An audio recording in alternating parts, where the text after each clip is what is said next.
Saludos a todos. Para nadie es un secreto que las universidades de nuestro país están atravesando por un momento crítico en lo que respecta a la masificación estudiantil. Esto trae como consecuencia una seria alteración en el proceso enseñanza-aprendizaje y nuestros estudiantes están desarrollándose de una manera inadecuada sin adquirir las competencias necesarias para su práctica médica. Motivo por el cual hemos decidido ocupar una serie de espacios para poder cumplir de la mejor manera con nuestra función como docentes. A continuación les presentamos los temas correspondientes al área de Ginecología 2 del 10º semestre de Medicina, comenzando con las metrorragias de la segunda mitad del embarazo, tema bastante importante dentro de la obstetricia. Esperamos que este nuevo método sea de su agrado y que tenga la receptividad que nosotros esperamos. A continuación les presentamos el primer video. Que lo disfruten.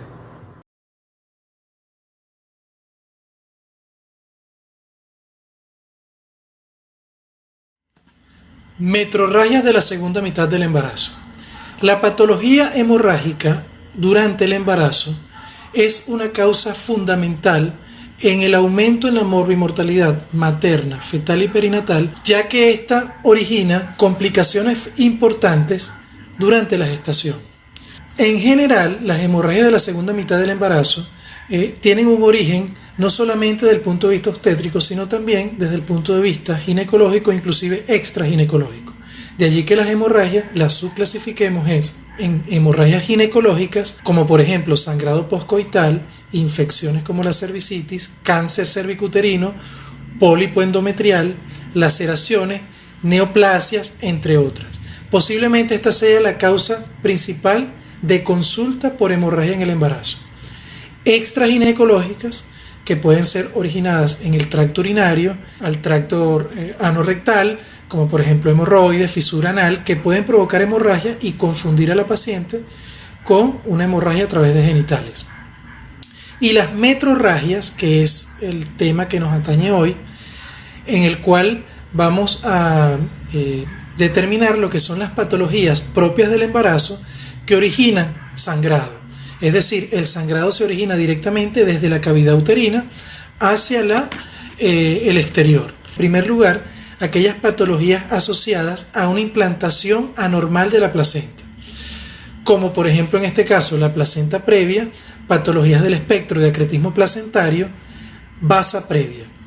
En segundo lugar tenemos el desprendimiento prematuro de placenta normoinserta, que es el DPP-NI, ruptura uterina y otras causas obstétricas que también pueden originar hemorragia, como por ejemplo la ruptura prematura de membrana, el tapón mucoso hemorrágico y la coriamnionitis, que es una patología infecciosa que no vamos a profundizar en ellas.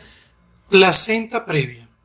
Vamos a iniciar las patologías que cursan con implantación anormal de la placenta y como ya les había mencionado en la clasificación, la primera corresponde con la placenta previa. ¿Qué es la placenta previa? La placenta previa es una patología en la cual la placenta se implanta en una zona baja de la placenta, es decir, en el segmento uterino inferior, y que puede ocluir de manera total o parcial el orificio cervical. En este caso, el orificio cervical interno, trayendo como consecuencia una posible hemorragia que va a depender si, como veremos más adelante, si esta placenta se desprende o no se desprende. Patología hemorrágica que directamente está relacionada con una afectación materna, es decir, afecta en primer lugar lo que corresponde el estado materno y posteriormente, si el estado materno se ve afectado, puede afectar la condición fetal. Algunos aspectos epidemiológicos de esta patología son importantes de resaltar. Por ejemplo, la incidencia. La incidencia de esta patología a nivel mundial oscila, dependiendo la literatura, entre 1.8 y 5 por cada 1000 gestaciones. Va a depender, por supuesto, si es una gestación gemelar, donde la incidencia aumenta aproximadamente de 3,9 a 5 por cada 1000 gestaciones. De igual manera hay países donde la incidencia es menor, pero alrededor de 1.8 a un 5 por cada 1000 gestaciones. El 20% de todas las hemorragias de la segunda mitad del embarazo están asociadas a placenta previa. Y es la tercera causa de transfusión, es decir, que de todas aquellas mujeres, ya sea en el embarazo, parto o puerperio, la tercera causa de transfusión es la placenta previa. La placenta previa se clasifica en placenta previa oclusiva cuando, como su nombre lo indica, ocluye total o parcialmente el orificio cervical interno. Es decir, que el sitio de implantación hace o provoca que la placenta ocluya total o parcialmente el orificio cervical.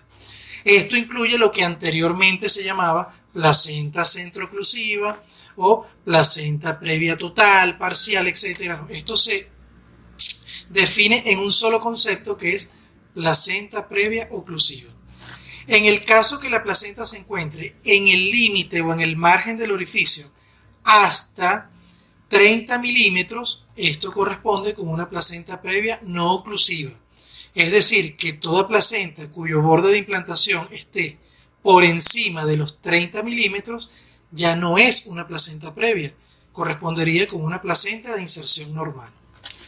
De este tipo de placenta no oclusiva va a originarse lo que es la placenta marginal cuando el borde placentario se encuentra en el límite del orificio cervical interno sin cubrirlo, o la inserción baja, donde es aquella placenta que se encuentra un poco más separada, hasta los 30 milímetros o 3 centímetros de separación desde el orificio cervical interno.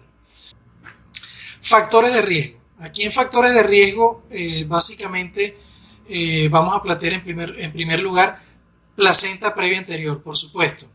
Mientras la paciente presente factores que originen un riesgo o que posiblemente pueda tener una placenta previa en los embarazos posteriores, estos riesgos van a seguir y esto se le suma esta presencia de placenta previa anterior, motivo por el cual el riesgo relativo aumenta de manera significativa en una paciente que tiene un antecedente de placenta previa. Cicatrices uterinas, principalmente por cesárea. Tenemos en este caso que pacientes con cesárea anterior cursan con riesgo, y esto lo vamos a ver más adelante, el por qué ocurre esto.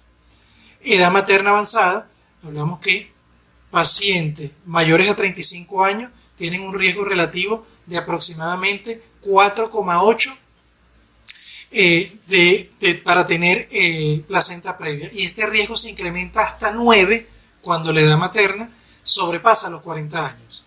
La multiparidad, factor importantísimo también, todo esto tiene que ver mucho con la perfusión uterina, que ya vamos a ver más adelante. Tabaquismo también, la hipertensión crónica, antecedentes de legrados uterinos, ya que se producen cicatrices con alteraciones en la perfusión endometrial. Esto también puede originar o ser factor para la producción de placenta previa. Malformaciones mullerianas, como por ejemplo útero septado, donde el área uterina que normalmente sirve de implantación se va a ver afectada, entonces por supuesto el huevo cigoto buscará otra zona, que en este caso muchas veces es la zona inferior del útero, y de allí que se produzca o aumente el riesgo de producirse una placenta previa. También se ha relacionado la raza negra asiática con una mayor incidencia. Infecciones como la endometritis también afectan esa zona endometrial que va a servir de sitio de implantación. Entonces esto también, por supuesto, va a repercutir en que el huevo cigoto va a buscar otra zona, en este caso la zona inferior del útero. Tumores uterinos como miomas submucosos que afectan o se encuentran ubicados en la zona normal de implantación. Entonces el huevo, para poder conseguir una zona apta para su nutrición, entonces se implanta en una zona baja. La etiología, perfecto. En la etiología básicamente nos vamos a enfocar en dos factores, es decir, los factores ovulares dependientes específicamente de lo que es el huevo y su penetración hacia el endometrio desidualizado, y las causas maternas, que van a ser específicamente las alteraciones que ocurren en esa zona de anidación, es decir, en el endometrio desidualizado específicamente, que se puede ver afectado por muchas causas. Entonces, en primer lugar, las causas ovulares, tenemos el retraso en la actividad histolítica del trofoblasto. Recuerden que todas estas características o funciones trofoblásticas dependen de influjos hormonales y de otras sustancias que van a servir de llave para que inicie el proceso. Si esto por algún motivo se ve afectado o se ve retrasado, el huevo no va a iniciar el proceso de degradación del endometrio desidualizado y va a seguir avanzando, y cuando se inicie el proceso posiblemente se encuentre en una zona baja de la cavidad endometrial. Esto se propone como una teoría de una posible causa. En segundo lugar, tenemos la placenta capsular. Esto no es más que el huevo en el cual el sitio que corresponde a la formación del corion liso, por algún motivo, se sigue originando corion frondoso, ¿verdad? Y este aumento en la cantidad de corion frondoso predispone a la paciente a que esta placenta pueda ocluir total o parcialmente el cuello uterino. Desarrollo anormalmente grande de la placenta también ocurre por esta misma causa. Una placenta grande, por ejemplo, un embarazo gemelar, otras condiciones como diabetes gestacional, etcétera, pueden por su tamaño, ¿verdad?, el borde placentario ocluir total o parcialmente la placenta.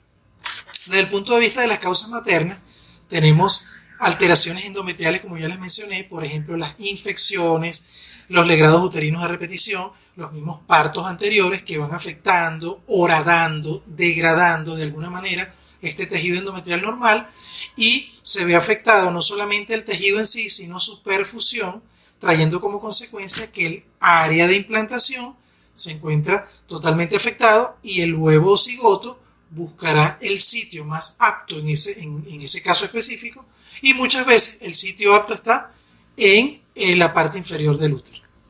Con respecto a la patogenia, vamos a enfocarnos en lo que son las condiciones del segmento uterino inferior, que va a traer como consecuencia por qué la placenta se desprende y sangra, ya sea durante el embarazo o durante el parto. El segmento uterino inferior, cuando comienza su desarrollo, su característica fundamental es que tiene una menor cantidad de fibras musculares. En segundo lugar, tiene mayor cantidad de fibras de colágeno, lo que es matriz extracelular, trayendo como consecuencia una menor capacidad contráctil. Y recuerden que básicamente uno de los principales mecanismos por los cuales se hace hemostasia es la contracción uterina. Al tener igualmente una menor perfusión, que exista una condición, si se quiere, adversa para que el huevo se implante de una manera normal, trayendo como consecuencia un riesgo mayor de desprendimiento, y este desprendimiento trae como consecuencia la hemorragia.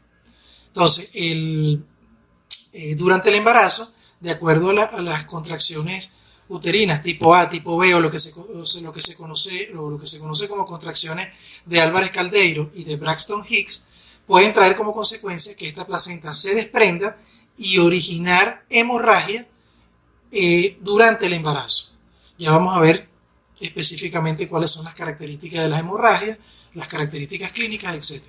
Y durante el parto, por supuesto, las contracciones uterinas producen borramiento y dilatación del cuello, el segmento uterino se hace más delgado, y todo esto trae como consecuencia un desprendimiento que es más agudo y posiblemente con un sangrado mayor durante el parto, con menor capacidad de hacer una hemostasia, ya que durante el trabajo de parto en esta zona la contracción es mucho menor.